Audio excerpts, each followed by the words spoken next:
নেপালের অন্তর্বর্তী সরকারের প্রধানমন্ত্রী হিসেবে সাবেক প্রধান বিচারপতি সুশীলা কার্কির নাম প্রস্তাব করেছেন জেনজি বিক্ষোভকারীরা। আন্দোলনকারীদের সঙ্গে আলোচনার পরে সুপ্রিম কোর্ট বার অ্যাসোসিয়েশনের সচিব রমকুমার কর্ণ একথা জানান, খবর হিন্দুস্তান টাইমসের।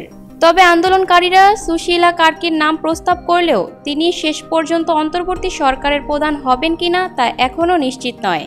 নেপালের সুপ্রিম কোর্টের বার অ্যাসোসিয়েশনের সচিব জানিয়েছেন, নেপালের সেনাপ্রধান অশোক রাজ সিংডেলের সঙ্গে দেখা করে বিভিন্ন দাবি তুলে ধরেন আন্দোলনকারীরা। পাশাপাশি অন্তর্বর্তীকালীন সরকারের প্রধান হিসেবে ৭৩ বছর বয়সী সুশীলার নাম সুপারিশ করেন তারা। তবে মূলত রাজনৈতিক বৃত্তের বাইরে থাকায় প্রাজ্ঞ হিসেবে আন্দোলনকারীরা তাকেই বেছে নিয়েছেন বলে ধারণা করা হচ্ছে। সুশীলার স্বামী নেপালের যুব কংগ্রেসের সদস্য ছিলেন, তবে সুশীলা দল বা রাজনীতি থেকে দূরে থেকেছেন। নেপালের ইতিহাসে একমাত্র নারী হিসেবে সুপ্রিম কোর্টের প্রধান বিচারপতি হয়েছিলেন। আর সেনাপ্রধান যদি আন্দোলনকারীদের প্রস্তাব মেনে নেন, তাহলে নেপালের প্রথম নারী প্রধানমন্ত্রী হবেন সুশীলা। নেপালে আপাতত পরিস্থিতি কিছুটা নিয়ন্ত্রণে আছে। সারা দেশে মোতায়েন রয়েছে সেনা।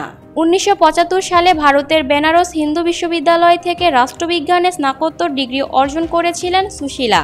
১৯৭৯ সালে তিনি বিরাটনগরে আইনজীবী হিসেবে কাজ শুরু করেন। সেই সঙ্গে কাজ করতে থাকেন সহকারী শিক্ষক হিসেবেও। ২০০৯ সালে তাকে নেপালের সুপ্রিম কোর্টে অ্যাডহক বিচারপতি হিসেবে নিযুক্ত করা হয়।